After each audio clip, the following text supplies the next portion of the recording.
지금 세계는 총성 없는 종자 전쟁이 진행 중입니다. 앞으로는 한 알의 씨앗이 우리나라의 운명을 바꿀 수도 있습니다. 사라져가고 있는 종자는 물론 해외로 유출됐던 토종 종자의 회수까지. 종자 강국 대한민국을 만들기 위한 고군분투 현장, 지금부터 함께 가시죠.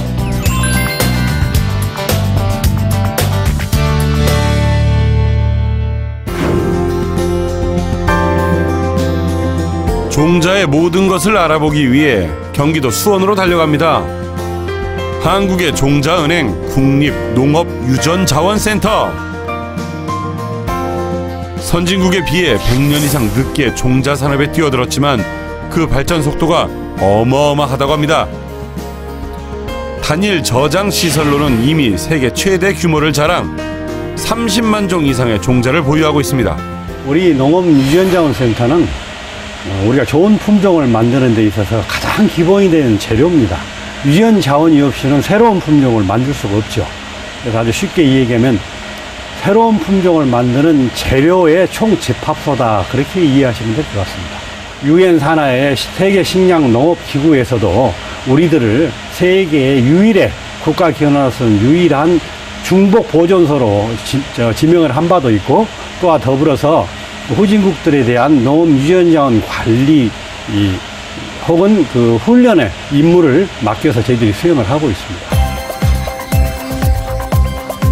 이 종자 때문에 매년 100억 원 이상의 로열티가 해외로 빠져나간다는 사실 알고 계십니까? 이 중엔 오래전 잃어버린 우리의 토종 씨앗들도 있다고 합니다. 그동안 밀반출되었던 토종 유전자원의 반환도 지속적으로 이루어지고 있다고 합니다. 우리가 종자를 열심히 지켜야 하는 이유, 바로 미래 생명 반도체이기 때문입니다. 이렇게 보존한 종자는 어떻게 쓰이나요? 우리가 보존을 하는 것은 활용하기 위한 게 궁극의 목표죠. 말씀드린 것처럼 새로운 품종을 만들기 위해서는 원자재가 되는 것이 유전 자원이고, 그 유전 자원을 잘 보존 관리하고 있다가 현장에서 품종 개량을 하는 일을 하는 사람들이 필요한 종자를 이렇게 보급해주는 그런 역할을 하는 게 저희 센터의 역할이라고 보시면 됩니다.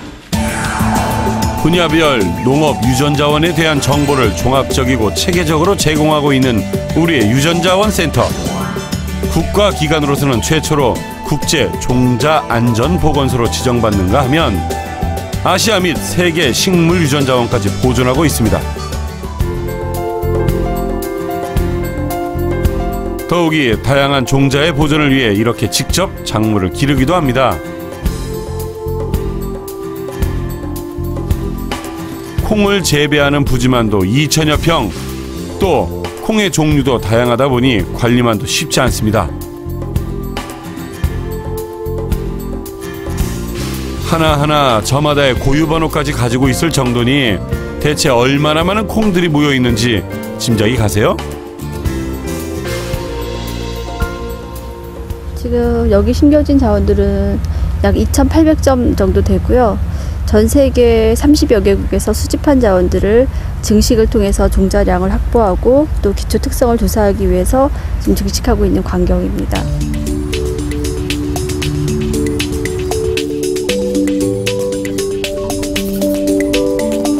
종자 증식을 위해 밭에서 직접 기르는 작물들은 단순한 재배 목적이 아니기 때문에 여러 가지 특성 평가가 함께 이루어집니다.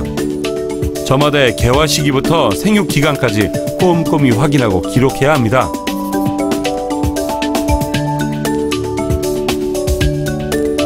우리나라 콩들은 물론 해외에서 수집해온 다양한 콩들까지, 이게 모두 미래의 생명공학 소재라는 것이죠.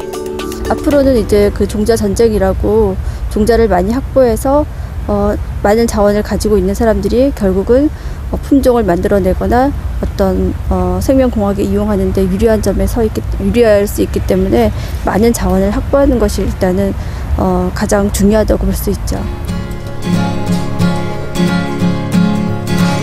자, 이곳에서는 다양한 고추가 재배되고 있었는데요. 미니 고추부터 색색깔의 고추까지 신기하고 다양한 고추 종자들이 눈길을 사로잡고 있습니다.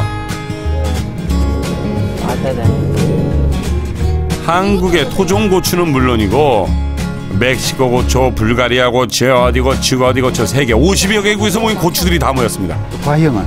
과형 그래? 그러면 특히 외국에서 들여온 종자는 기온, 토양 등 환경이 맞는지가 참 중요합니다.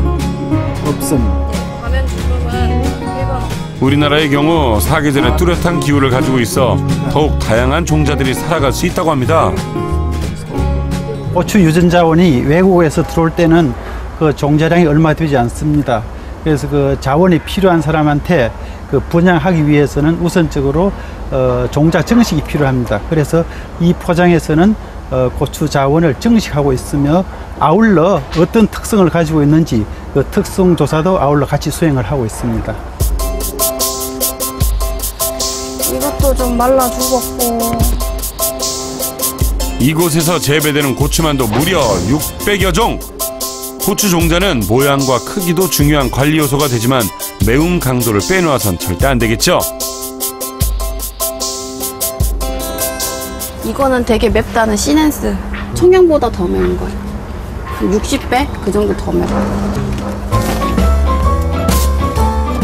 하루 종일 고추밭에 계시면 심심하지 않으실까 싶은데요.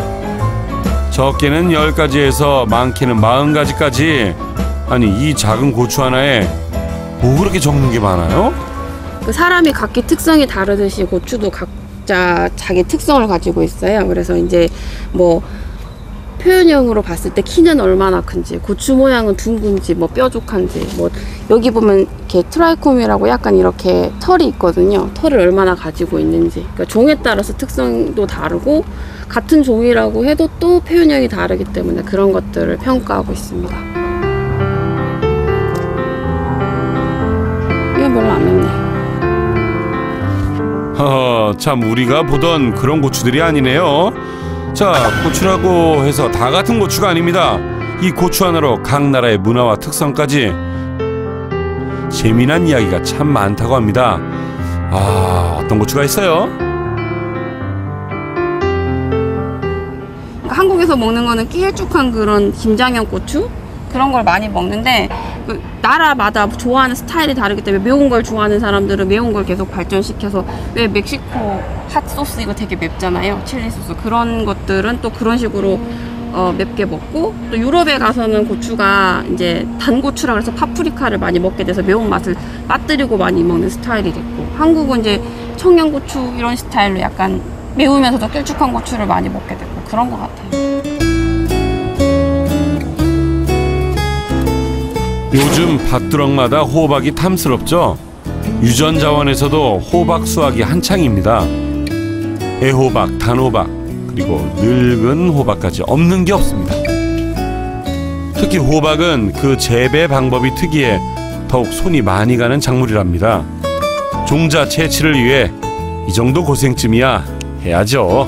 지금 이렇게 혹이 과실이 매달려 있는 것은 암꽃이고요. 이렇게 과실이 안 매달린 거는 숫꽃이거든요. 암꽃 주두에 암술머리에 숫꽃에 꽃가루를 묻혀주면서 제 꽃가루를 묻혀줘서 과실을 맺히게 하거든요. 근데 호박은 암꽃과 숫꽃이 따로 있는 자웅이화죠. 보통은 한 꽃에 암술이 있고 수술이 붙어 있거든요. 꽃은 근데 이 호박의 경우는 암꽃, 숫꽃이 따로 있어서 그 숫꽃의 꽃가루를 암꽃에 묻혀줘야지만 그 과실을 맺힐 수가 있어요. 그리고 제 꽃의 종자를 받을 수가 있고요. 이런 다양한 노력들을 통해서 모아진 종자가 연구 개발에 쓰여 품질 개량까지 할 수 있답니다. 더 맛있는 호박, 더 영양가 높은 호박, 지금껏 먹어보지 못했던 새로운 호박까지 맛볼 수 있지 않을까요? 지금까지 살짝 어려우셨던 분들 갑자기 종자의 소중함이 와 닿으시죠?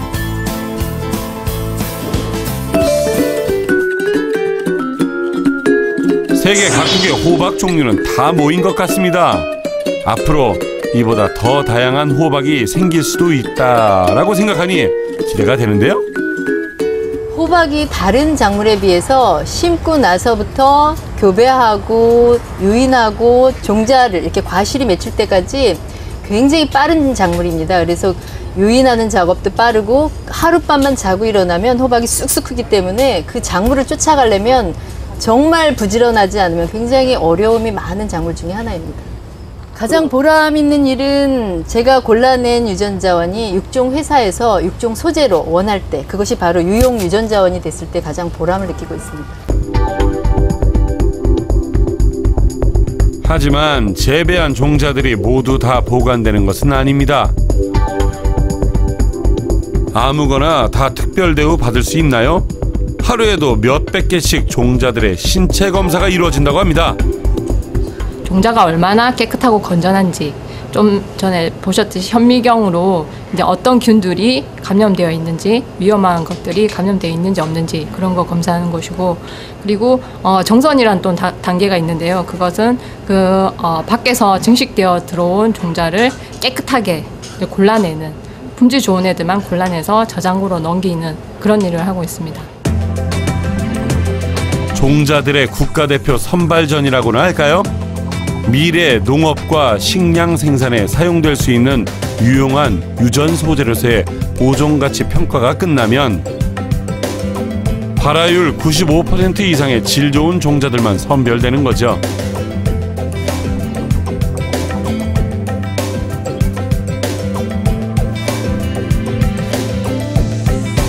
이렇게 깐깐한 검사를 거쳐 합격한 우수한 품질의 종자들은 현대판 노화의 방주 종자은행으로 향합니다.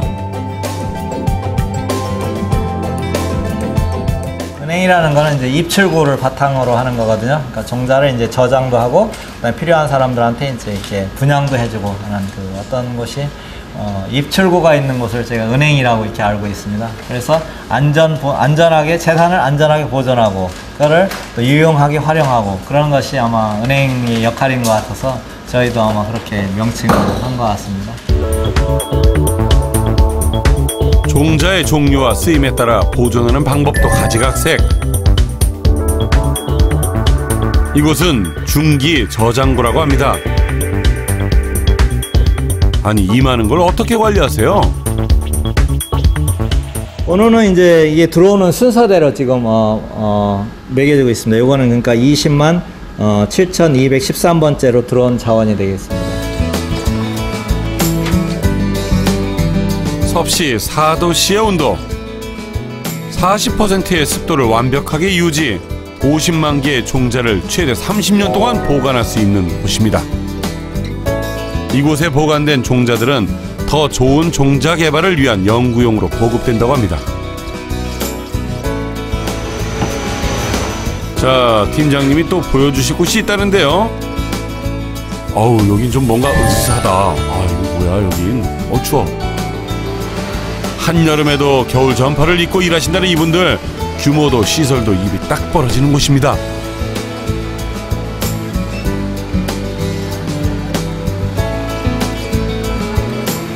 네, 여기는 이제 영하 18도인 이제 장기 보존소인데, 여기는 이제 용량은 한 우리가 그 25만 점 정도로 이렇게 계획을 했습니다. 그래서 여기 있는 자원들은 아까 이제 4도씨에 있던 것들이 그 연구자들한테 분양되는 그런 자원이라면은, 여기 있는 자원은 100년을 저희가 보존을 목표로 하고 있고, 또 이제 그 중기에서 자원이 다 이제 소진되었을 때 여기 있는 자원들을 갖다가 이제 증식을 해서 중기에 다시 보완해서 사용하는 그런 역할로서 여기는 그 보존을 위한 그런 공간이 되겠습니다.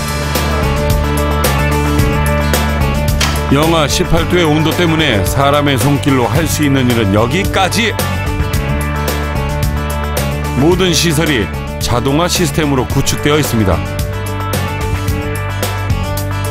역시 세계가 주목하고 있는 종자은행답습니다.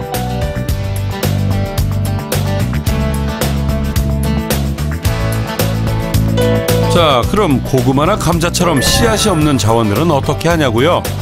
영화 속에서 많이 보셨죠? 바로 DNA입니다. 초저온 동결 온도가 무려 영하 196도. 그 양이 한 탱크당 1200여 개나 됩니다. 종자 강국이 되기 위한 노력은 여기서 끝이 아닙니다. 새로운 산업 소재로서의 유전자원 역할을 찾다 보면 더 많은 자원, 더 다양한 자원, 또 우리가 미처 알지 못했던 자원을 찾아내야 되기 때문에 더 많은 해외 활동이라든가 혹은 국내에서 연구원들이 서로 협력을 통해서 가지고 있는 자원이 어떤 특성을 가지고 있는지 탐구하고 조사해내는 그런 일들이 주로 돼야 되겠죠. 국내 종자 시장의 규모는 세계 시장의 1.1%. 하지만 많은 사람들의 땀과 노력으로 빠르게 유전자 강국으로 진입하고 있습니다. 조금씩 그 희망의 밭을 일구고 있는 종자 산업, 생명 반도체 종자. 그 희망의 씨앗이 대한민국 국가 브랜드의 위상을 당당하게 펼쳐줄 그날을 기대합니다.